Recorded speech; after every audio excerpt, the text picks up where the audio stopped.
How you guys doing? I'm Noah here from Russ Darrow Mazda, located in Greenfield, Wisconsin. I just wanted to make you a quick video as today is June 13th, and June 13th does hold great importance to an automobile fan like myself.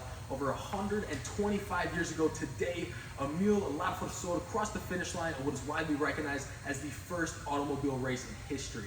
Now, he crossed this finish line in a vehicle that had a two-cylinder Daimler Phoenix engine, which was crafted by him and his co-founder, Permor, and together it had just over 4 horsepower in the engine and was maxed out at 750 RPMs, but at the time it was a widely respected engine. Now, it was a race from Paris to Bordeaux and then right back to Paris. Now, this journey was over 700 miles long and took him just over 2 days to complete.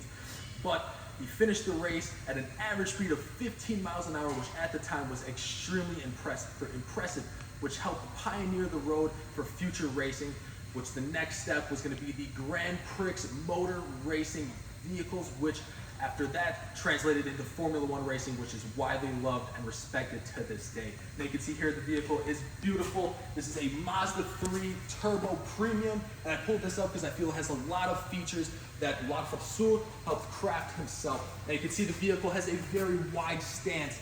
It helps to add downforce to the vehicle when it's driving, as well as this spoiler here to really grip the track as it's driving. And I feel this vehicle has a lot of great features that really show how Formula One shapes the automotive industry today.